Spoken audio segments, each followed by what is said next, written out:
जय हिंद दोस्तों, एक बार फिर से स्वागत है आप सभी का। आप जीके जीएस के एमसीक्यू फॉर्मेट में क्वेश्चन होने वाले हैं और मैं आपको बता दूं कि आज की क्लास में आपको रेलवे से संबंधित और जो आपके प्रीवियस क्वेश्चन पूछे गए थे 2019 में उससे संबंधित क्वेश्चन और उनसे रिलेटिव जो पूछा जा सकता है और प्लस करंट अफेयर, ठीक है ना, प्लस करंट अफेयर के भी क्वेश्चन आपको देखने को मिलेंगे। धन्यवाद और चलते हैं अपने क्लास की तरफ। देखो यहाँ पे दिया है निम्न में से पूर्व रेलवे का स्थापना वर्ष क्या है। यहाँ पे पूछा गया है कि निम्न में से पूर्व रेलवे का स्थापना वर्ष क्या है। तो पहले तो आप देखो, पूर्व रेलवे मैंने आपको कई बार बताया है, ठीक है ना, और आज स्थापना वर्ष भी आपको बताता हूँ कि यहाँ पे सही जवाब 1952 हो जाएगा। ऑप्शन बी यहाँ पे क्या हो जाएगा, सही जवाब हो जाएगा। और वो डेट क्या थी वो भी याद रखना, वो थी 14 अप्रैल। क्या था, 14 अप्रैल। तो इसको भी आप क्या करेंगे, ध्यान में रखेंगे, ठीक है ना। और 14 अप्रैल को मैं बता दूं, 14 अप्रैल 1952 में एक तो आपकी पूर्व रेलवे की स्थापना हुई थी, जिसका मुख्यालय की अगर बात करें तो वो है कहाँ पर, कोलकाता में। कहाँ है, कोलकाता में। तो ये तो आप ध्यान रखेंगे। दूसरा याद रखना, ये 14 अप्रैल 1952 में उत्तर रेलवे की भी स्थापना हुई थी। क्या, उत्तर रेलवे की भी स्थापना हुई थी। तो ये भी आप ध्यान रखना। इसका मुख्यालय की बात करेंगे तो कहाँ है, नई दिल्ली में। कहाँ पर है दोस्त, नई दिल्ली में। तो ये भी आप ध्यान में रखेंगे। और देखो इसी डेट को एक और रेलवे जोन की स्थापना हुई थी, वो क्या था, वो देखो इसे ट्रिक से याद करना है। ये उत्तर रेलवे, ये पूर्व रेलवे, और जो तीसरा है वो आपका हो जाएगा उत्तर पूर्व रेलवे। क्या हो जाएगा, उत्तर पूर्व रेलवे। तो ये भी आप ध्यान में रखेंगे, ठीक है ना। उत्तर पूर्व रेलवे आपका दूसरा हो जाएगा, तीसरा हो जाएगा, ठीक है ना। और इसके अगर मुख्यालय की बात करें तो वो भी याद रखना, कहाँ है, गोरखपुर में। कहाँ है, गोरखपुर में। तो ये भी आप ध्यान में रखेंगे। तो यहाँ पे देखो मैंने आपको आज जो भी बताया है मुझे लगता है कि आपके लिए इंपॉर्टेंट है।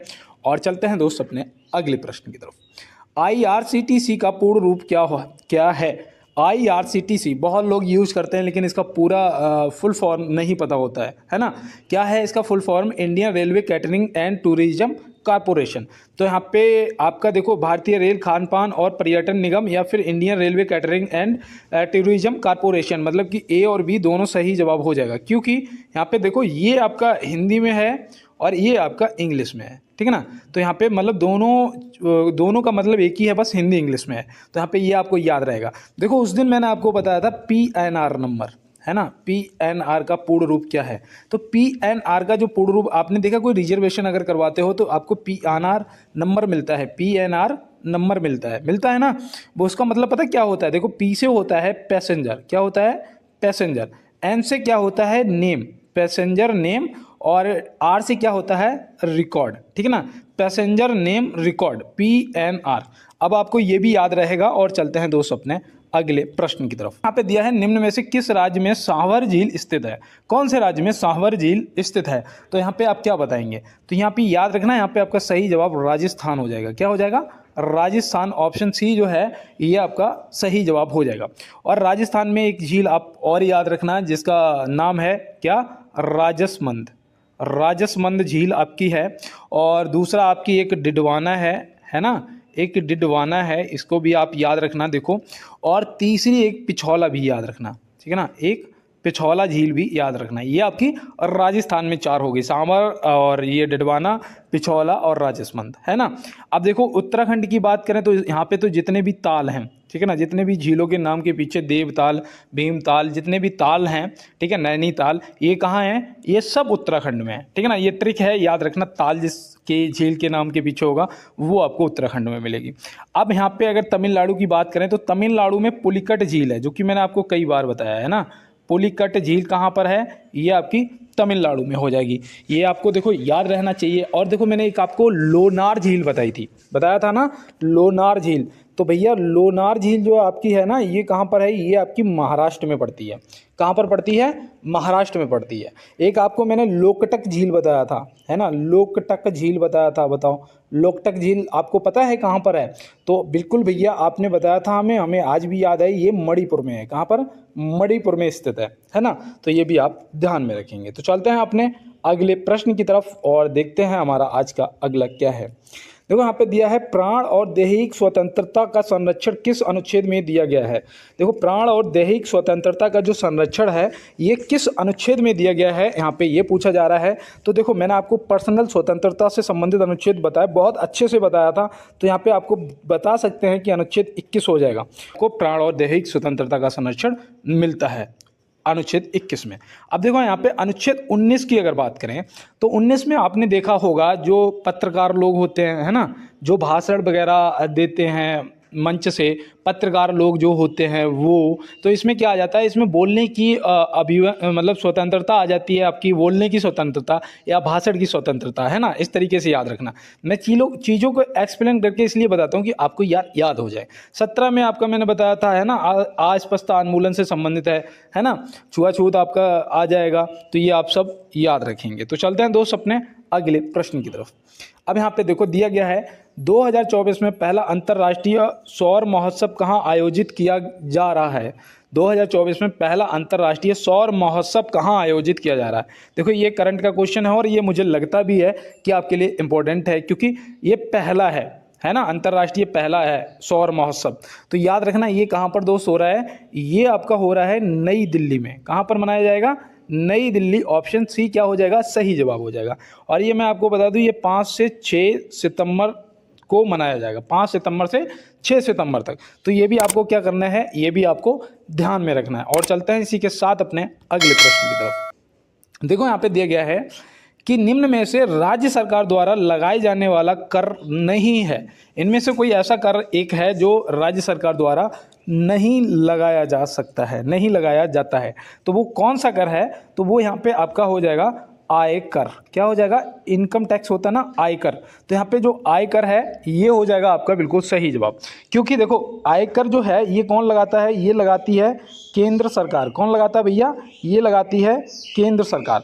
अब केंद्र सरकार एक तो आयकर लगाती है, दूसरा आपसे अगर पूछा जाएगा तो आप बताएंगे भैया उपहार कर भी लगाती है ना, उपहार कर भी लगाती है। और तीसरा जो है संपत्ति कर, तो संपत्ति कर भी आपका इसी में आ जाता है ना, किसके, केंद्र सरकार के अंडर में। यहाँ पे देखो बिक्री कर आपका, मनोरंजन कर आपका, और स्टाम्प शुल्क जो होता है, स्टाम्प पेपर जो लेते हो तो स्टाम्प शुल्क जो है वो भी आपका। और देखो यहाँ पे मैं आपको बताऊँ, स्टाम्प शुल्क के बाद आपका वो आ जाता है, मनोरंजन हो गया, बिक्री हो गया, स्टाम्प शुल्क हो गया, मोटर वाहन आ जाता है ना, मोटर वाहन जो कर जो है वो भी आ जाता है। भू राजस्व विभाग भी, जो भू राजस्व कर है वो भी आपके इसी में आता है, राज्य सरकार के अंडर में। तो ये आपको सभी चीज़ें अच्छे से ध्यान में रखना है। तो चलते हैं अपने अगले प्रश्न की तरफ। देखो यहाँ पे दिया गया है कि 2011 जनगणना अनुसार सबसे अधिक साक्षरता वाला केंद्र शासित प्रदेश कौन सा है। देखो यहाँ पे केंद्र शासित प्रदेश की बात की गई है, तो सबसे साक्षरता में सबसे आगे जो है केंद्र शासित प्रदेश वो आपका लक्षद्वीप हो जाएगा। क्या हो जाएगा, लक्षद्वीप, जो कि ऑप्शन सी में दिया गया है। इसका पता है कितना प्रतिशत इसका वो रहा था, तो याद रखना 92 कितना था, 92.28%, ठीक है ना, ये इसका साक्षरता रेट रहा था। और देखो यहाँ पे बता दूं, वैसे आपका सबसे आगे केरल है ना, वैसे आपका सबसे आगे केरल है, वो भी आप याद रखेंगे। और अगर केंद्र शासित प्रदेश की बात करेंगे तो आपका लक्षद्वीप हो जाएगा। और अगर यहाँ पे आपसे बात की जाएगी सबसे कम जो साक्षरता दर है वो कौन से केंद्र शासित प्रदेश की है, तो वो याद रखना दादर और नगर हवेली की सबसे कम है ना, ये केंद्र शासित प्रदेश की बात कर रहे हैं। अब यहाँ पे अगर सादा की बात करेंगे तो याद रखना वो तो हमारा बिहार हो जाएगा, है ना, वो हमारा क्या हो जाएगा, बिहार हो जाएगा। तो यहाँ पे आपको ये भी देखो ध्यान में रखना है। और मैं आपको बता दूं ये 2011 की जनगणना से आपसे प्रश्न पूछे जाएंगे। और चलते हैं दोस्त अपने अगले प्रश्न की तरफ। देखिए यहाँ पे दिया गया है भारतीय रेलवे बोर्ड की स्थापना कब हुई थी। भारतीय रेलवे बोर्ड की जो स्थापना है वो कब हुई थी। अब मुझे लगता है यहाँ पे आपका जवाब गलत नहीं होगा, क्योंकि हम लोग पहले भी कर चुके हैं। तो याद रखना 1905 में क्या हुआ था, भारतीय रेलवे बोर्ड की स्थापना की गई थी, है ना।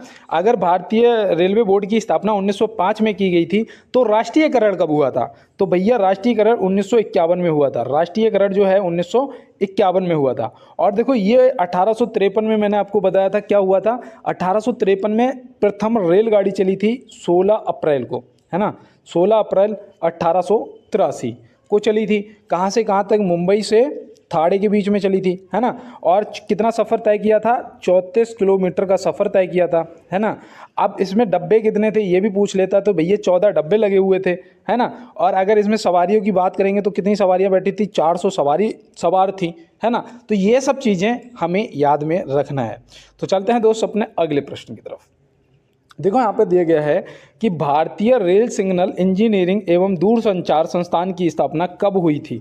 तो भैया भारतीय रेल सिग्नल इंजीनियरिंग एवं दूरसंचार संस्थान की जो स्थापना है वो कब हुई थी और वो कहाँ हुई थी, है ना। ये चीज़ें हमें पता होना चाहिए। तो याद रखना 1957 में हुई थी, है ना।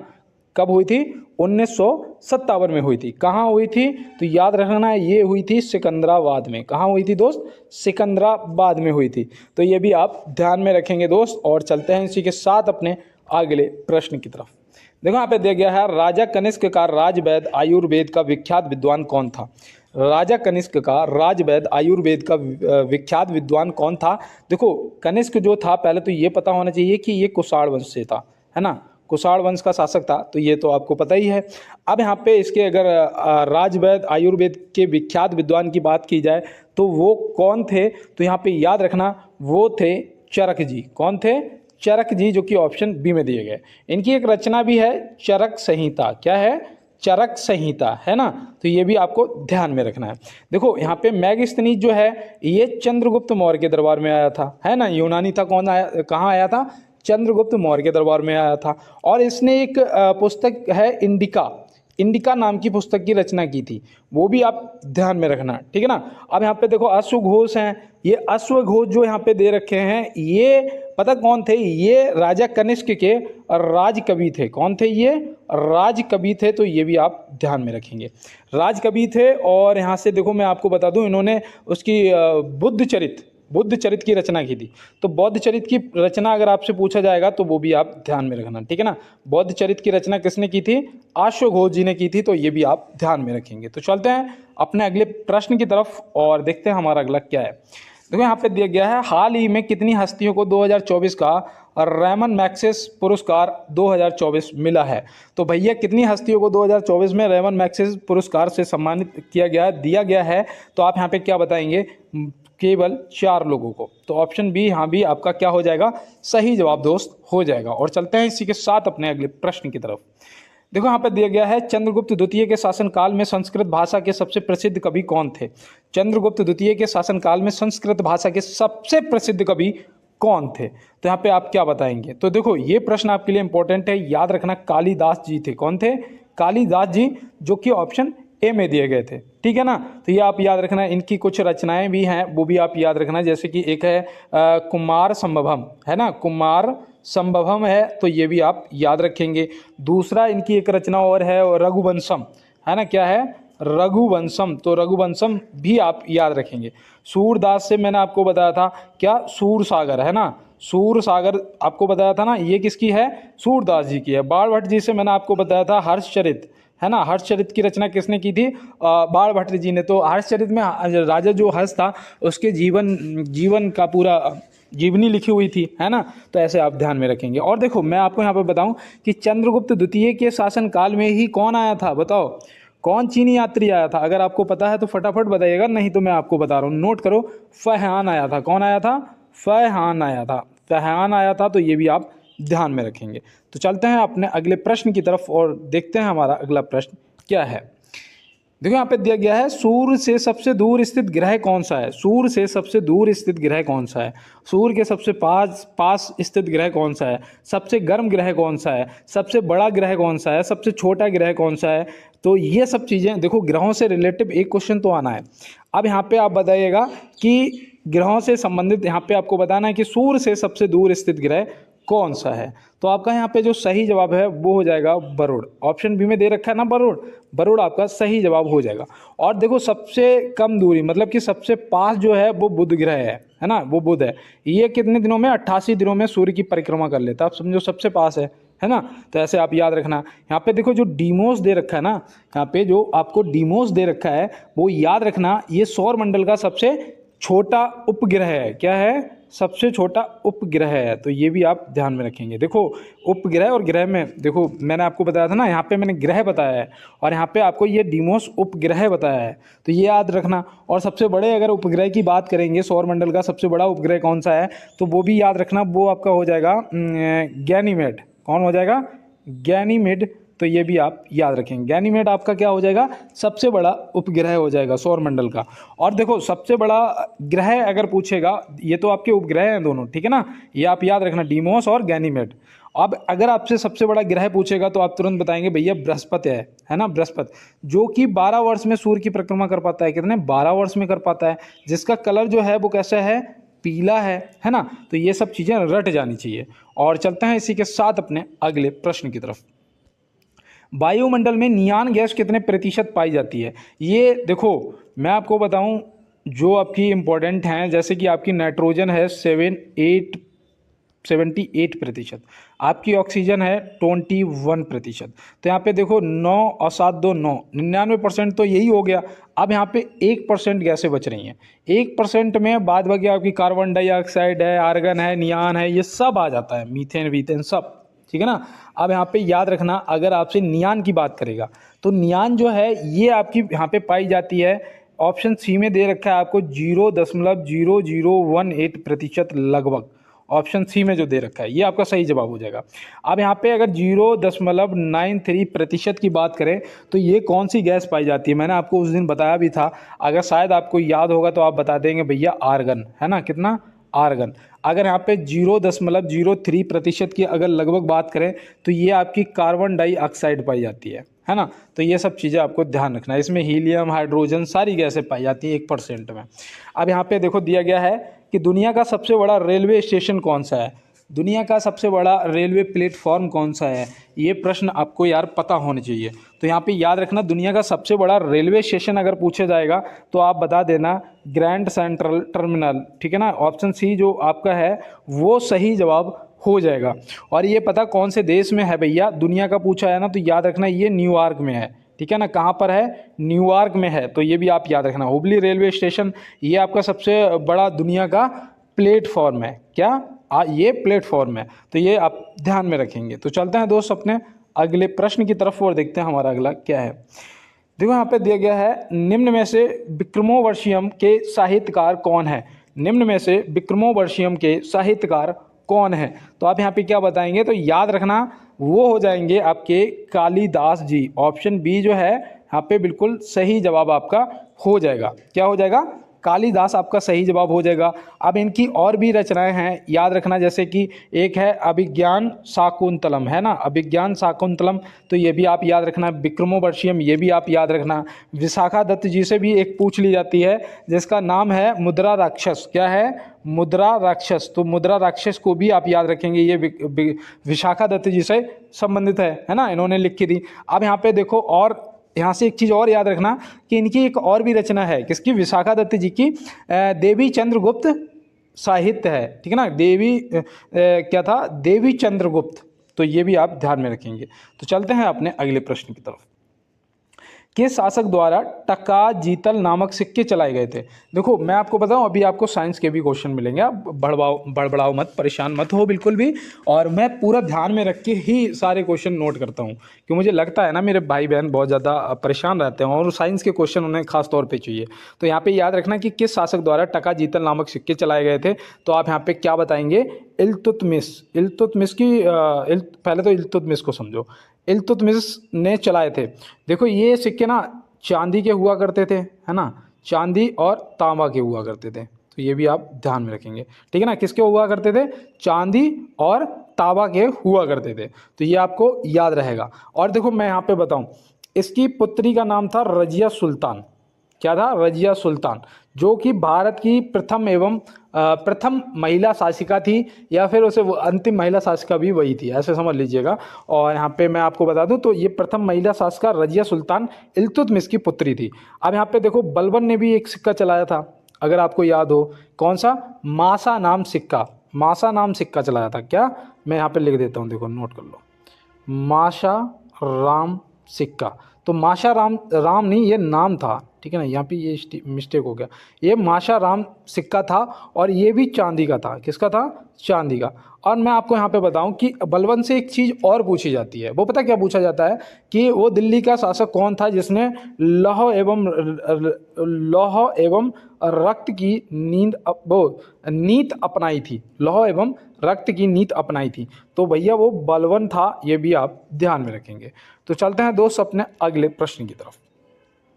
देखो यहाँ पे दिया गया है, भारत में प्रथम इलेक्ट्रिक ट्रेन कब चली थी? तो भारत में प्रथम इलेक्ट्रिक ट्रेन कब चली थी, ये फटाफट आप इसका जवाब करिएगा। अगर आप मेरे साथ नए जुड़े हुए हो तो एक बार क्लास को लाइक जरूर करेंगे, क्योंकि मेरे पुराने दोस्त तो सभी लाइक करते हैं, ठीक है ना। और देखो यह सब्सक्राइब भी कर लेना, क्योंकि सब्सक्राइब करने से, आप बेल आइकन दबाने से ये है कि क्लास जैसे ही मैं अपलोड करूँगा सबसे पहले आपको मिल जाएगी।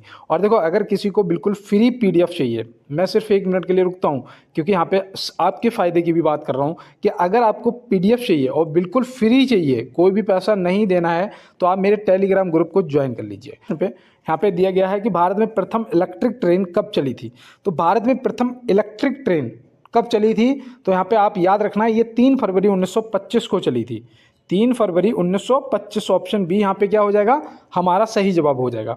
और ये भी मैं आपको बता दूं, ये पता है विक्टोरिया टर्मिनल से चली थी, ये विक्टोरिया टर्मिनल से कुर्ला के बीच में चली थी। तो ये भी आप ध्यान में रखेंगे, ठीक है ना दोस्त। तो ये भी आप ध्यान में रखेंगे। और चलते हैं दोस्त अपने अगले प्रश्न की तरफ।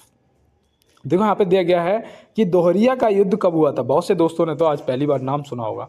दोहरिया का जो युद्ध है ये कब हुआ था, तो आप यहाँ पे क्या बताएंगे, 1532 में भैया हुआ था। कब हुआ था? 1532 में हुआ था। तो ये भी आप ध्यान में रखना है। और मैं यहाँ पे पेन का कलर चेंज कर लेता हूँ, ठीक है ना, अब अच्छा लगेगा। देखो और देखो, ये 1532 में आपका दोहरिया नामक युद्ध हुआ था। पहली चीज़, किसके किसके बीच में, एक तरफ था हुमायूं और एक तरफ था महमूद लोदी, जिसमें कौन हारा? महमूद लोदी हार गया और हुमायूं जीत गया। तो हुमायूं जीत गया, ये आप ध्यान में रखेंगे। अब यहाँ पे देखो 1539 दे रखा है, तो 1539 में भैया चौसा का युद्ध हुआ था। क्या हुआ था? चौसा का युद्ध हुआ था। तो ये भी आप ध्यान में रखेंगे, है ना। अब यहाँ पे आपको और भी ध्यान रखना है, जैसे कि 1540 दे रखा है, इसमें बोला जाता है बिलग्राम का युद्ध। बिलग्राम का युद्ध या फिर कन्नौज का युद्ध, ऐसे याद रखना, बिलग्राम या कन्नौज का युद्ध, जो कि 1540 में हुआ था। एक मैंने आपको बताया था 1555 में युद्ध, अगर आपको याद हो तो ज़रा मुझे बताओ कौन सा हुआ था। तो याद रखना, ये हुआ था सरहिंद का युद्ध। कौन सा हुआ था? सरहिंद का युद्ध हुआ था 1555 में। तो ये भी आप ध्यान में रखेंगे। अब आप मुझे बताओ कि 1526 में कौन सा युद्ध हुआ था। आप मुझे बताओ कि 1527 में कौन सा युद्ध हुआ था। आप मुझे बताओ कि 1528 में कौन सा युद्ध हुआ था। आप मुझे बताओ कि 1529 में कौन सा युद्ध हुआ था। आप मुझे बताओ कि 1556 में कौन सा युद्ध हुआ था। आप मुझे बताओ 1761 में कौन सा युद्ध हुआ था। अब ये बताओ, आप सोच रहे होंगे कि भैया ये इतना पूछ रहे हैं, क्या इन्होंने लिख रखा है कहीं? नहीं, मैंने इसे ट्रिक से याद किया है। मैं बताऊं कैसे? देखो, आप मेरे घर आओगे तो पहले, सबसे पहले क्या करोगे? पानी पियोगे। तो पानी पिया 1526 में, मतलब कि पानीपत का प्रथम युद्ध हुआ था। ये पानी पी लिया, ठीक है ना। अब जब पानी पिलाऊंगा तो खाना भी खिलाऊंगा। तो भैया 26 में जब पानी पिया तो 27 में खाना खा लो। 27 में हो गया आपका खानवा का युद्ध, है ना, खानवा का युद्ध हो जाएगा। 28 में आपका कौन सा हो जाएगा? जब पानी पी लिया, खाना खा लिया, अब अपने घर जाओगे तो हम क्या करेंगे? आपको चाय पिलाएंगे।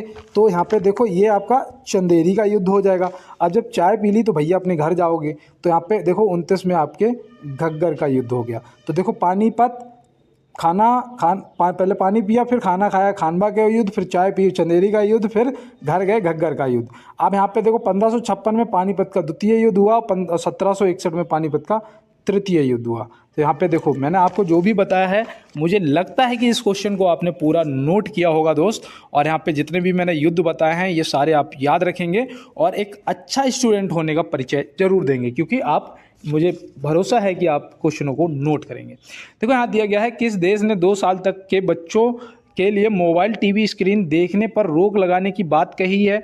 भैया ये करंट का क्वेश्चन है, मतलब समझ गए ना, इतने से ही समझ जाओ कि करंट का क्वेश्चन है। तो यहाँ पे याद रखना, वो देश है स्वीडन। कौन है? स्वीडन है। तो स्वीडन को आप याद रखेंगे। स्वीडन ये यूरोपीय देश है, एक यूरोपीय देश है। तो ये भी आप याद रखना, है ना। चलो मैं बता देता हूँ, ये एक यूरोपीय देश है। तो ये भी आप ध्यान में रखेंगे। तो चलते हैं दोस्त अपने अगले प्रश्न की तरफ और देखते हैं हमारा अगला क्या है। देखो यहाँ पे बोला गया है मनुष्य द्वारा निर्मित सबसे महत्वपूर्ण रेशा कौन सा है। मनुष्य द्वारा निर्मित सबसे महत्वपूर्ण रेशा कौन सा है, या सबसे पहला रेशा कौन सा था, तो वो भैया रियान था। कौन सा था? रियान, जो कि ऑप्शन सी में दिया गया है। ये आप याद रखना, जो कि किससे बनाया जाता था? लुगदी से बनाया जाता था। ये भी आप ध्यान में रखना कि ध्यान में रखना। देखो मैं कैसे बोल रहा हूँ, माफ़ी चाहता हूँ, ठीक है ना। और रियान मतलब लुगदी से बनाया जाता था। चलते हैं दोस्त अपने अगले प्रश्न की तरफ। देखो यहाँ पे दिया गया है कि निम्न में से अफ्रीका महाद्वीप में कुल कितने देश हैं। अफ्रीका महाद्वीप में कुल कितने देश हैं? ये सॉरी कोई याद कर रहा है, माफ़ी चाहते हैं। तो यहाँ पे याद रखना, जो टोटल देश हैं वो हैं 54। कितने हैं? 54। ऑप्शन सी यहाँ पे सही जवाब हो जाएगा। और इसे देखो याद करके रखना। अभी हो सकता है कि आज मैं आपसे पूछूं, या हो सकता है कल आपसे पूछूं। और आपको बता दूं, ये दूसरा सबसे बड़ा महाद्वीप है। ये दूसरा सबसे बड़ा महाद्वीप है, तो ये भी आप ध्यान में रखेंगे। और चलते हैं दोस्तों अपने अगले प्रश्न की तरफ। यहाँ पे दिया है सिरके का रासायनिक नाम क्या है। अब आपके साइंस के क्वेश्चन मुझे लग रहा आ गए। देखो सिरके का रासायनिक नाम क्या है, तो भैया सिरके का रासायनिक नाम तो एसिटिक एसिड होता है। तो एसिटिक एसिड, ऑप्शन बी आपका सही जवाब हो जाएगा। सही से टिक कर लो यार, ठीक है ना। ऑप्शन बी एसिटिक एसिड जो है ये सिरके का रासायनिक नाम है, तो ये आप ध्यान में रखोगे। अब यहाँ पे देखो साइट्रिक एसिड जो दे रखा है, ये पता किसमें ये पाया जाता है? जैसे खट्टी चीज़ें होती हैं, नींबू है ना, नींबू है तो नींबू में ये पाया जाता है। तो ये आप क्या करेंगे? ध्यान में रखेंगे। टाइट्रिक अम्ल जो है, टाइट्रिक अम्ल पता किस में पाया जाता है? देखो याद रखना, टाइट्रिक अम्ल जो है ये फलों में पाया जाता है ना। जैसे कि अंगूर है ना, याद रखना, तो अंगूर में पाया जाता है। तो ये बताओ अंगूर की खेती को क्या कहते हैं? क्या विटीकल्चर कहते हैं क्या? बताना मुझे, विटीकल्चर कहते हैं क्या अंगूर की खेती को? ये प्रश्न पूछा भी जा चुका है, ठीक है ना। देखो यहाँ पे दिया है भारत के प्रथम रेल मंत्री कौन थे। अब यहाँ पे मैंने स्वतंत्र भारत के प्रथम रेल मंत्री नहीं पूछे हैं, आपसे भारत के प्रथम रेल मंत्री पूछे हैं। और मुझे पता है कि यहाँ पे आप जवाब करेंगे तो फंसेंगे। क्यों? क्योंकि अगर भारत के प्रथम रेल मंत्री पूछे जाएंगे तो आप अशरफ अली जी को टिक करेंगे, जैसे कि यहाँ पे पूछा है मैंने, ठीक है ना। तो यहाँ पे पता क्यों, वो भी मैं बताऊंगा। ये जो बने थे 2 सितंबर 1940 को, और ये कब तक रहे थे? 14 अगस्त 1947 तक रहे थे। मतलब कि अभी तक 14 अगस्त 1947 तक देश आज़ाद नहीं हुआ था, है ना। 15 अगस्त को आज़ाद हुआ था। अब यहाँ पे क्या हुआ, जब 15 अगस्त को स्वतंत्रता मिल गई ना, तो याद रखना फिर इसके बाद कौन बन गए थे? जॉन मथाई। ये 15 अगस्त 1947 से, फिर ठीक है ना, ऐसे याद रखना 15 अगस्त 1947 से फिर ये रहे। तो यहाँ पे स्वतंत्र भारत के पूछे जाएंगे तो आप बताएंगे जॉन मथाई जी को। अगर आपसे भारत के प्रथम रेल मंत्री पूछे जाएंगे तो अशरफ अली को लगाएंगे। तो ये आप ध्यान रखना। वर्तमान में हमारे कौन है ये आप कमेंट बॉक्स में बताएंगे, ठीक है ना। वर्तमान में हमारे रेल मंत्री कौन है ये आप कमेंट बॉक्स में बताएंगे। और चलते हैं दोस्त अपने अगले प्रश्न की तरफ। और मुझे यहाँ पे लग रहा है कि कलर ना यही सही था, है ना, यही आपका ब्लू कलर ही सही लग रहा था। देखो यहाँ पे दिया है किस राज्य ने आधार के लिए एनआरसी रसीद संख्या को जरूरी बना दिया है। किस राज्य ने आधार के लिए एनआरसी रसीद संख्या को जरूरी बना दिया है। तो भैया ये देखो एनआरसी लगा दी गई है। अब वो कौन सा राज्य है सबसे पहले जिसने लगाया है? याद रखना असम ने। अब इससे कोई भी घुसपैठिया या बाहर वाला हमारे यहाँ नहीं रह सकता है। जैसे कि हमारे दादा कहते थे कि बेटा जीवन में याद रखना अपनी ज़मीन पे कभी किसी को खूंटा तक मत गाड़ने देना, क्योंकि अगर उसने भैंस बांध ली तो फिर खुलवा नहीं पाओगे। फिर वो क्या कर लेगा, नान रख लेगा, उसमें चारा खिलाने लग जाएगा और फिर धीरे से वहीं पे एक मड़ैया बना लेगा। बस वो कहेगा ये तो हमारा 20 साल से कब्जा है और हम यहाँ पे रह रहे हैं। आप उसे नहीं हटा पाओगे फिर, है ना। तो इस चीज़ के लिए ध्यान रखना। तो इसके लिए एनआरसी ज़रूरी है, मुझे ऐसा लगता है। अपना अपना देखो सबका मत है, मुझे ऐसा लगता है कि बाकी में ये चीज़ें ज़रूरी हैं। और यहाँ पे देखो दिया गया है निम्नलिखित में से द्रव्यमान का मात्रक एसआई क्या होगा। निम्नलिखित में से द्रव्यमान का एसआई या मात्रक क्या होगा। तो भैया द्रव्यमान का यहाँ पे पूछा गया है, देखो गलत मत करना ना। कोई कैंडला लगा रहा है, कोई घन मीटर लगा रहा है, किलोग्राम, कोई प्रकाश पर नहीं। यहाँ पे जो सही जवाब आपका है वो हो जाएगा किलोग्राम। क्या हो जाएगा? ऑप्शन सी यहाँ पे किलोग्राम आपका सही जवाब हो जाएगा, ठीक है ना। द्रव्यमान का ध्यान में रखेंगे। कैंडेला जो है ना, ये पता किसका है, ये आप याद रखना ज्योति तीव्रता का है। किसका है, ज्योति तीव्रता का मात्रक है, तो ये भी आप ध्यान में रखेंगे, ठीक है ना दोस्त। अब यहाँ पे घन मीटर है, तो ये आप याद रखना है ये आयतन का है। किसका है, आयतन का है मात्रक, ठीक है ना।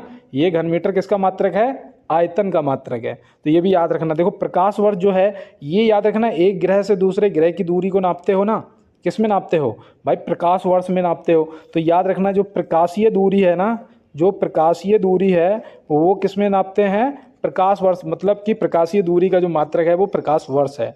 ऐसे आप ध्यान में रखेंगे। देखो यहाँ पे दिया गया है कि जब कोई वस्तु किसी द्रव्य में डुबोई जाती है तो उसके भार में खाली स्थान होती है। क्या होती है, उसके भार में क्या होती है, बढ़ोतरी होती है या कमी होती है या समान रहता है। भैया देखो कोई भी चीज़ लेना, कभी जैसे फुटबॉल लेना, वैसे आपको वो 500 ग्राम की लगेगी हाथ में जब उसे पकड़ रखा होगा आपने। अब उसे अगर आप एक बाल्टी पानी में डुबोगे तो क्या होगा भाई, मान लो ये पूरा पानी भरा है बाल्टी में, इसमें डुबोगे तो क्या होता है, तो ऐसा लगता है कि नीचे से कोई धक्का मार रहा हो, है ना। उसका ऊपर से जब आप उसे धकेलेंगे तो वो नीचे से जाएगा, ठीक है ना, ऐसा लगता है ना। तो वो जो क्या है ना, उस टाइम जो चीज़ होती है ना उसका भार कम हो जाता है ना। आपको भी ये चीज़ समझ आ गई, कोई भी चीज़ लेना पानी में कभी ऐसे दबाना नीचे तो वो ऊपर की तरफ फेंकेगा, तो मतलब समझ जाना कि भार में क्या होता है, कमी होती है। तो ऑप्शन बी यहाँ पे हमारा क्या हो जाएगा, सही जवाब हो जाएगा। मुझे नहीं लगता कि आप कभी आप भूलोगे। जैसे कि हम वहाँ यहाँ पे चलो छोड़ो, क्लास पे ध्यान देते हैं, क्योंकि आज मुझे लग रहा है क्वेश्चन धीरे धीरे हम लोग कर पा रहे हैं, मुझे ऐसा लग रहा है। तो यहाँ पे दिया है 0 डिग्री सेल्सियस पर शुष्क हवा में ध्वनि की चाल कितनी होती है। शुष्क हवा में ध्वनि की जो चाल है वो कितनी होती है। तो याद रखना यहाँ पे जो ऑप्शन दे रखे हैं उनके हिसाब से यहाँ पे हमारा ऑप्शन बी सही जवाब हो जाएगा, 332 मीटर प्रति सेकंड। क्योंकि अगर एक्यूरेट मैं आपको बताऊं तो याद रखना वो होती है 331.5 मीटर प्रति सेकंड, मीटर प्रति सेकंड होता है ना। तो यहाँ पे हमारा जो जब 0.5 लग गया तो यार सीधा सा 332 हो जाएगा, है ना। और मैं आपको बता दूं, जैसे मान लो कि जब ताप बढ़ जाता है ना, जब ताप बढ़ जाता है तो ध्वनि की चाल क्या होती है, बढ़ जाती है। क्या होती है, बढ़ती है। तो ये आप ध्यान रखेंगे। और मैं आपको बता दूं, अगर ताप कम हो जाएगा तो ध्वनि की चाल क्या होगी। देखो अगर टेम्परेचर प्लस में जाएगा तो ध्वनि की चाल प्लस में जाएगी, टेम्परेचर माइनस में जाएगा ध्वनि की चाल वो माइनस में जाएगी। हवा की आर्द्रता जब बढ़ जाती है, आर्द्रता बढ़ने पर क्या होता है, ध्वनि की चाल भी बढ़ जाती है। अगर हवा की भी आर्द्रता अगर बढ़ेगी तो जो ध्वनि की चाल है वो बढ़ेगी, और माइनस में हमेशा कम होती जाती है और प्लस में हमेशा बढ़ती जाती है। तो आप ये ध्यान में रखेंगे दोस्त, ठीक है ना। चलते हैं अगले प्रश्न पे। देखो यहाँ पे दिया है अपेक्षिक घनत्व को किससे मापा जाता है। अपेक्षिक घनत्व को किससे मापा जाता है, तो आप यहाँ पे क्या बताएंगे। तो याद रखना अपेक्षित घनत्व को उससे नापा जाता है हाइड्रोमीटर से। किससे, हाइड्रोमीटर से नापा जाता है। और हाइग्रोमीटर से वायु की आर्द्रता को नापा जाता है। वायु की आर्द्रता अभी जो मैंने आपको बताया था, है ना, तो वायु की आर्द्रता को हाइग्रोमीटर से नापा जाता है। लैक्टोमीटर से वो नापा जाता है क्या, दूध की शुद्धता को। क्या, दूध की शुद्धता को। यहाँ पे देखो ये दूध की शुद्धता को किससे, लैक्टोमीटर से। और देखो थर्मामीटर से बॉडी ताप को नापते हैं, टेम्परेचर को, है ना। तो ये आप ध्यान में रखेंगे। तो चलते हैं दोस्त अपने अगले प्रश्न पे। व्यक्ति दूर तथा पास की वस्तुओं को नहीं देख पाता है, इस दोष के निवारण के लिए किस लेंस का उपयोग करते हैं। पहले तो मैं ये पूछ रहा हूँ कि भैया ये कौन सा दोष है। अगर व्यक्ति पास और दूर की चीज़ों को देख ही नहीं पा रहा है, दोनों में से किसी को नहीं देख पा रहा है, तो कौन सा उसे दोष है। देखो अगर वो पास की चीज़ों को नहीं देख पाता है तो उसे क्या होता है, तो उसे दूरदृष्टि दोष होता है, अपोजिट होता है। बताया था ना मैंने उस दिन आपको, क्या होता है, अपोजिट होता है। जैसे कि दूर दृष्टि दोष मतलब पास की चीज़ें नहीं दिख रही हैं, इसके लिए उसे क्या करना पड़ता है, उत्तल लेंस लगवाना पड़ता है, उत्तल लेंस लगवाना पड़ता है ना। अब अगर निकट की मतलब दूर की चीज़ें नहीं दिख रही हैं तो उसे पास दृष्टि दोष है ना। तो उसे क्या है, निकट दृष्टि दोष या पास दृष्टि दोष आप बोल सकते हो सरल भाषा में। वैसे निकट दृष्टि दोष बोलोगे, ठीक है ना, जब दूर की चीज़ें ना दिखती हों तो उसके लिए उसे अवतल लेंस का उपयोग करना पड़ता है ना। अब यहाँ पे ना तो पास का दिख रहा है ना दूर का दिख रहा है, तो ये पता कौन सा, तो ये आपका हो जाएगा जरा दृष्टि दोष। क्या हो जाएगा, जरा दृष्टि दोष। तो ये आप ध्यान में रखेंगे। इसके लिए द्विफोकस लेंस का उपयोग किया जाता है। क्या किया जाता है, द्विफोकस लेंस का उपयोग किया जाता है। तो ये आप ध्यान में रखेंगे। तो चलते हैं दोस्त अपने अगले प्रश्न की तरफ। प्रधानमंत्री श्री नरेंद्र मोदी जी ने किस शहर में जल संचय जन भागीदारी पहल का शुभारंभ किया है? प्रधानमंत्री श्री नरेंद्र मोदी जी ने किस शहर में जल संचय जन भागीदारी पहल का शुभारंभ किया है? तो आप यहाँ पे क्या बताएंगे? मुझे लगता है कि यह करंट का क्वेश्चन आपके लिए इंपॉर्टेंट भी होगा। तो यहाँ पे सही जवाब आपका सूरत हो जाएगा। क्या हो जाएगा? ऑप्शन सी यहाँ पे सूरत आपका बिल्कुल राइट जवाब हो जाएगा। और चलते हैं दोस्त इसी के साथ अपने अगले प्रश्न की तरफ। निम्न में से वायु दाब मापने का यंत्र कौन सा है? निम्न में से वायु दाब मापने का जो यंत्र है वो कौन सा है? तो यहाँ पे आपका जो सही जवाब है दोस्त वो हो जाएगा बैरोमीटर। क्या हो जाएगा? बैरोमीटर। ऑप्शन बी जो है वो आपका यहाँ पे बिल्कुल सही जवाब होता है। और देखो यहाँ पे फेदोमीटर है, ये भी याद रखना है, ये समुद्र की गहराई को मापता है। क्या करता है? ये समुद्र की गहराई को नापता है, समुद्र की गहराई को। तो ये आप याद रखना। थर्मामीटर क्या करता है? अभी मैंने आपको बताया था, है ना, बॉडी टेम्परेचर को आपके नापता है। तो चलते हैं दोस्त अपने अगले प्रश्न की तरफ। देखो यहाँ पे दिया है निम्न में से कहाँ डीजल लोकोमोटिव वर्क्स स्थित है? रेलवे का क्वेश्चन यार, इंपॉर्टेंट। बताइए निम्नलिखित में से कहाँ डीजल लोकोमोटिव वर्क्स स्थित है?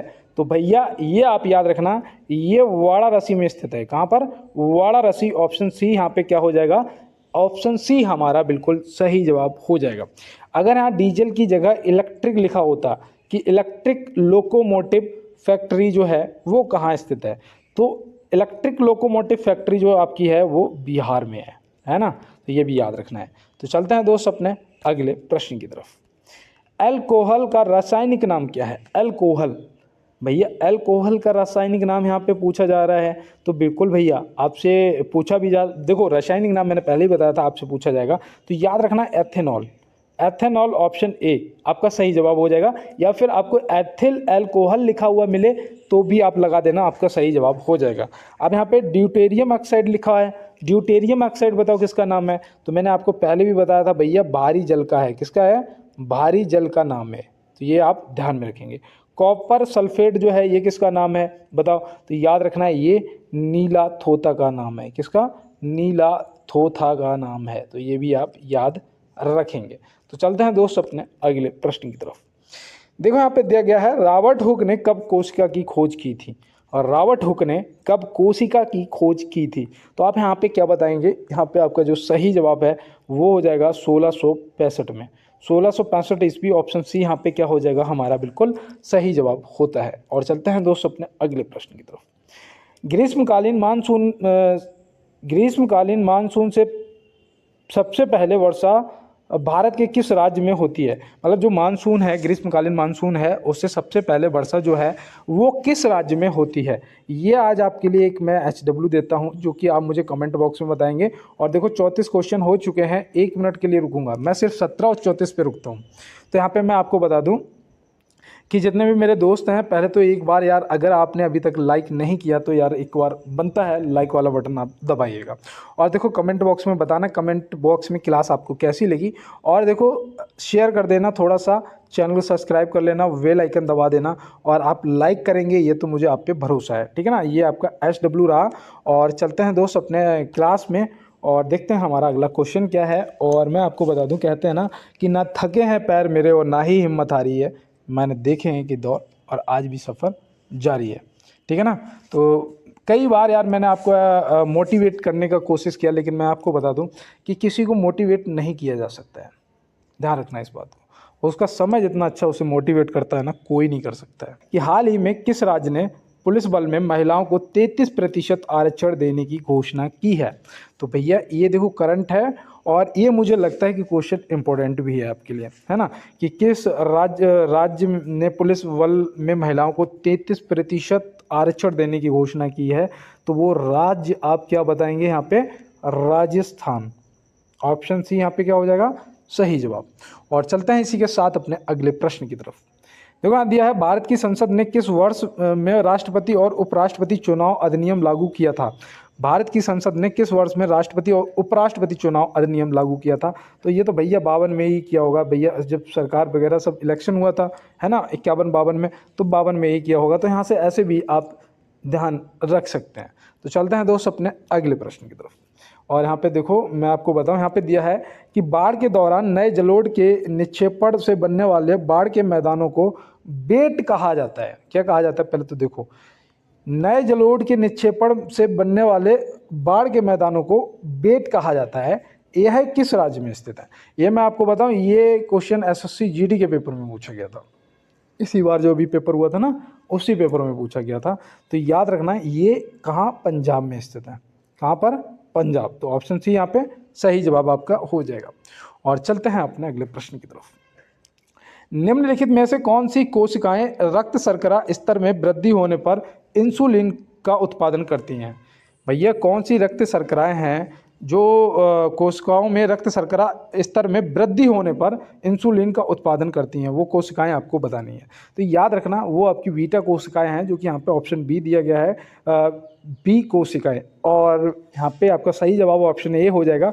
और ये कहाँ से? अग्नाशय से रिलीज होती है ना, तो ये भी आप ध्यान में रखना। तो चलते हैं दोस्त अपने अगले प्रश्न की तरफ। देखो यहाँ पे दिया है, रजिया सुल्तान किसकी पुत्री थी? अभी मैंने आपको बताया था इल्तुतमिश की, है ना, क्या इल्तुतमिश की बताया था ना। तो चलते हैं दोस्त अपने अगले प्रश्न की तरफ। निम्नलिखित में से कौन चिल्का झील की प्रमुख प्रजातियां हैं? भैया देखो ये प्रश्न मुझे लगता है कि आपके लिए इम्पोर्टेंट हो सकता है। तो यहाँ पे याद रखना कि जो चिल्का झील, मैंने जब इस क्वेश्चन को देखा तो मुझे लगा कि बस इसका जवाब क्या होगा? ओडिशा होगा। इसका जवाब क्या होगा? ओडिशा होगा, क्योंकि भैया उड़ीसा में है ये, है ना, खारे पानी की झील है। लेकिन जब पूरा पढ़ा प्रमुख प्रजातियां, तो मैंने कहा इसका जवाब पहली बार पढ़ा, तो याद रखना Indravati dolphin. Irrawaddy dolphin option C सही जवाब हो जाएगा। और देखो आपसे अगर मैं पूछूं कि राष्ट्रीय जलीय जीव बताओ, चलो राष्ट्रीय जलीय जीव बताओ। राष्ट्रीय जलीय जीव तो वो आपकी गंगा डॉल्फिन है, ठीक है ना। कौन है? गंगा डॉल्फिन। तो ये आप ध्यान में रखेंगे। तो चलते हैं दोस्त अपने अगले प्रश्न। देखो अंडर 20 विश्व कुश्ती चैंपियनशिप में किस भारतीय महिला ने स्वर्ण पदक जीता है? तो भैया ये आपके लिए देखो इम्पोर्टेंट है, ये आपके लिए इम्पोर्टेंट है। और यहाँ पे मैं आपको बता दूं कि यहाँ पे जो आपका सही जवाब है वो हो जाएगा ज्योति वेरवॉल। क्या हो जाएगा? ज्योति वेरवॉल। ऑप्शन ए जो है आपका सही जवाब हो जाएगा। और कोमल और सृष्टि जो हैं इन्होंने कांस्य पदक जीता है। इन्होंने क्या किया है? इन्होंने कांस्य पदक जीता है। और ये मैं आपको बता दूं ये सभी लोग अलग अलग कैटेगरी में खेल रहे थे, ठीक है ना। और ये जो हमारा गोल्ड मेडल आया है ये 76 kg कैटेगरी में आया था। ये जो ज्योति वेरवाल जी हैं ये 76 kg कैटेगरी में खेल रही थी। तो ये आप ध्यान में रखेंगे। देखो यहाँ पे दिया गया है अफ्रीका का प्रमुख खजूर उत्पादक देश है। अफ्रीका का प्रमुख खजूर उत्पादक देश है। तो अफ्रीका का कौन सा प्रमुख खजूर उत्पादक देश है? तो वो भैया है मिस्र। देखो क्या है? मिस्र, ऑप्शन ए। और मैं यहाँ पे आपको बता दूं कि जो मिस्र है ना, इसे यूरोप महाद्वीप, पहले तो देखो नोट करो, इसे यूरोप महाद्वीप और एशिया का, ठीक है ना, और एशिया का जंक्शन कहा जाता है। क्या कहा जाता है? जंक्शन कहा जाता है। यूरोप महाद्वीप और एशिया का जंक्शन कहते हैं मिस्र को। तो ये भी आप ध्यान में रखेंगे। तो चलते हैं दोस्त अपने अगले प्रश्न की तरफ। अफ्रीका महाद्वीप का सबसे बड़ा देश कौन सा है? पहले तो अभी मैंने आपको बताए थे देश कितने हैं, बताए थे ना। तो आपने क्या बताया था कि 54 देश हैं, यही बताया था ना। अब देखो यहाँ पे एक चीज़ देखो, पहले तो आपका सूडान होता था, जिससे बंटवारा होने के बाद ये छोटा हो गया। अब यहाँ पे जो आपका लेटेस्ट आंसर होना चाहिए वो अल्जीरिया होगा। क्या होगा? अल्जीरिया आपका हो जाएगा सही जवाब। अगर छोटे की बात करेंगे तो सबसे छोटा आपका सेशेल्स, ठीक है ना। तो ये आप सबसे छोटा है, तो ये आप ध्यान में रखेंगे। लेकिन विश्व में सबसे छोटा देश कौन है? वो है वेटिकन सिटी, है ना। वेटिकन सिटी, ये तो बिल्कुल रट्टा पड़ा है हम लोगों को, वेटिकन सिटी है। तो ये भी आप ध्यान में रखेंगे। तो चलते हैं दोस्तों अपने अगले प्रश्न पे। वायुमंडल को निम्न परतों में बांटा गया है। कितने परतों में बांटा गया है यहाँ पे ये बताना है। तो आप क्या बताएंगे? 5 परतों में बांटा गया है ना। ऑप्शन सी क्या हो जाएगा? सही जवाब हो जाएगा। कभी हंस भी लिया करो, क्योंकि ये जीवन मिला है एक लिमिटेड समय के लिए। इसमें हमें कामयाब भी होना है, इसमें हमें हंसना भी है, लेकिन इसमें हमें रोना नहीं है ना। ये रोने से कुछ नहीं होता मेरे भाई, कुछ नहीं होता है जीवन में। याद रखना जो आज है दौर वो कल नहीं रहेगा, और जो कल था वो आज है नहीं, है ना दोस्त। तो ये आप याद रखना। मुझसे कभी किसी ने कहा था कि देखो मैं आपको बताऊं, मुझे याद आ गया, शायद आपको मोटिवेट कर जाए कुछ ये शब्द। मुझसे एक व्यक्ति ने ये कहा था कुछ कुछ साल पहले कि पापा तो तुम्हारे गरीबी में काट लिए और अब इस दुनिया से चले भी गए, है ना, लेकिन तुम बेटा अपनी पूरी ज़िंदगी नहीं काट पाओगे। और दूसरा ये कि जो तुम्हारे पास तुम्हारी खेती प्रॉपर्टी है ना, यही बेच बेच के खाओगे, ये तुम्हारे कर्म है। ये कहा था क्योंकि मेरा समय बुरा था, मेरे कर्म बुरे नहीं थे, मेरा समय बुरा था, है ना। अभी 2 दिन पहले मिले मुझे, पूछा क्या करते हो, क्या ऐसा वैसा सब, पता क्या शब्द थे उनके। तो भाई ये बताओ अब गाड़ी कौन सी, थार लाओगे या फिर स्कॉर्पियो लाओगे। मैंने उनसे कहा, मैंने कहा यार खेत ईत का सौदा कहीं करवा दो, अभी तो हुआ नहीं है, जब हो जाएगा तो ले आएंगे, है ना। अब देख लो, जैसी सौदा हो जाएगी वैसी गाड़ी ले आएंगे। तो उस व्यक्ति का मुंह देखने लायक था मेरे सामने। तो इसीलिए कहते हैं कि बेटा समय सबको जवाब देता है, आप शांत रहो, बस अपना काम करो, काम पे ध्यान दो, जवाब देने का काम समय का है, आपका नहीं। और ये सत्य है, ठीक है ना दोस्त। तो यहाँ पे देखो जो सही जवाब है वो याद रखना, ये कितने भागों में बांटा गया है, 5 भागों में बांटा गया है। अब वो भाग भी चलो मैं आपको नोट करा देता हूँ, एक तो आप लिख लीजिएगा, वो हो जाएगा क्षोभ मंडल, है ना। एक आपका क्षोभ मंडल हो जाएगा, कितने मंडलों में बांटा गया है, कहने का मतलब ये है। तो याद रखना, एक क्षोभ मंडल हो गया, एक आपका समताप मंडल हो गया, ठीक है ना। यहाँ पे लिख देता हूँ समताप मंडल, जिसमें वायुयान वगैरह उड़ते हैं, है ना। तो ये आप याद रखना, ठीक है ना दोस्त। अब यहाँ पे अगर तीसरे की बात करें तो तीसरा याद रखना, जैसे मध्य मंडल बोलते हो, ठीक है ना, मध्य मंडल या आयान मंडल, है ना। तो मध्य मंडल आपका हो जाएगा। और उसके बाद अगर अगले की बात करें तो वो आपका कौन सा बचता है, यहाँ पे कितने हुए, 1 2 3, 3 ही तो हुए, है ना। तो हाँ ठीक है, एक इसके बाद आयन मंडल हो जाता है ना। आयन मंडल आ जाता है। आयन मंडल के बाद आपका वहीर मंडल आ जाता है। तो वहीर बहिर मंडल, तो ये भी आप ध्यान में रखेंगे, 5 मंडलों में बांटा गया है। और एलोप्रेन जो वायुयान वगैरह हैं वो आपके समताप मंडल में उड़ते हैं, तो ऐसे भी याद रखना है। तो यहाँ दिया है, निम्न में से भारत का बगीचा किसे कहा जाता है। किसे भारत का बगीचा कहा जाता है, याद रखना यार, बेंगलोर को बोला जाता है, ऑप्शन ए, है ना। यहाँ पे तो देखो ये टिक भी लगा हुआ था ऐसा ब्लू कलर का, आंसर पहले ही शो हो रहा था, है ना। नहीं यार मुझे पता था बेंगलोर को कहा जाता है, ठीक है ना। केरल को बताओ, देखो केरल में एक तो रबड़ पाई जाती है, ठीक ना, क्या हो रहा है यार, एक तो रबड़ पाई जाती है, दूसरा याद रखना, सॉरी, दूसरा याद रखना मसालों का बगीचा, है ना, मसालों का बगीचा, ये भी केरल, मसाले कहाँ पाए जाते हैं, केरल में पाए जाते हैं। और देखो उत्तराखंड में फूलों की घाटी है ना, फूलों की घाटी स्थित है, तो ये भी आप ध्यान रखेंगे। तो चलते हैं दोस्त अपने अगले प्रश्न पे। देखो यहाँ पे दिया गया है, दिल्ली किस नदी के किनारे स्थित है। कितना अच्छा क्वेश्चन है मेरे दोस्त, लोग जवाब करेंगे भैया यमुना नदी, ये तो बहुत ही हलवा क्वेश्चन दे दिया एकदम, हो गया एक क्वेश्चन सही, बिल्कुल सही बात है। गंगा के किनारे हरिद्वार, वाराणसी, कानपुर, ऋषिकेश, ठीक है ना, ये सब आपके गंगा के किनारे हैं। झेलम नदी के किनारे पता है, झेलम के किनारे, झेलम के किनारे आपका श्रीनगर है। कौन सा, श्रीनगर है। और श्रीनगर की स्थापना किसने, सम्राट अशोक ने कराई थी, किसने, सम्राट अशोक ने की थी। तो ये भी आप ध्यान में रखेंगे, ठीक है ना। अब अगर मैं आपसे चलो पूछ लेता हूँ, उस दिन मैंने आपको सिडनी का बताया था, पिछली क्लास में सिडनी बताई थी ना, आपने बताया होगा डार्लिंग नदी, है ना। आपको मैंने पेरिस बताया है, पेरिस बताओ, तो पेरिस भी आपने भैया बता दिया है, सीन नदी, है ना, कि भैया सीन नदी के किनारे स्थित है। मैंने आपको रंगून बताया था कि मेरे पिया गए रंगून, वहाँ से कियो है टेलीफोन, तुम्हारी याद सताती है। तो बताओ रंगून कहाँ है। तो रंगून पहले तो भैया ये बर्मा में पड़ता है, बर्मा, बर्मा कहाँ है, ये म्यांमार का पुराना नाम है ना बर्मा।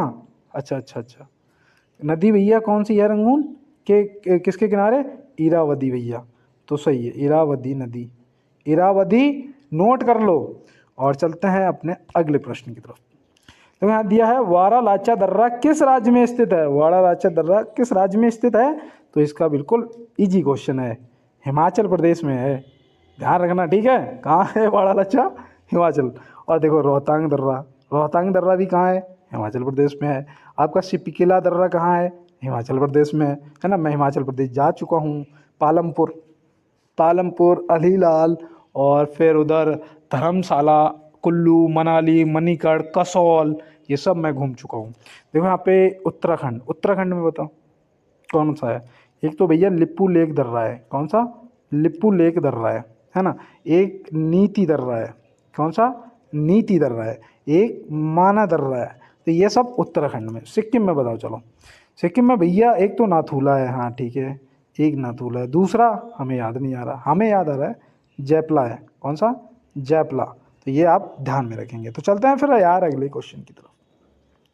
देखो यहाँ पे दिया गया है कि 8 डिग्री चैनल अवस्थित है, 8 डिग्री चैनल अवस्थित है। भैया ये कहाँ पर है बताओ। तो यह मालदीव व मिनिकॉय के मध्य है। तो यहाँ पे मालदीव व मिनिकॉय, तो मतलब ऑप्शन ए, मिनिकॉय और मालदीव के द्वीप को अलग करता है। हाँ सही बात है, 8 डिग्री चैनल।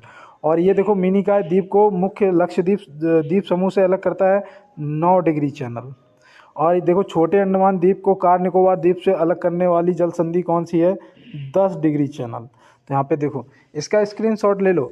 बाद बाकी मैं आपको जब इसकी पीडीएफ दूंगा तो वहाँ पे तो मैं सिर्फ ऐसे करके पीडीएफ आपको दे दूंगा। कैसे पता है, यहाँ पे देखो इस टाइप से कर देता हूँ, ये पूरा ग्रीन कर दूंगा, हाईलाइट कर दूंगा, ठीक है। यहाँ पे तो ये छुप गया लेकिन ग्रीन होगा पूरा।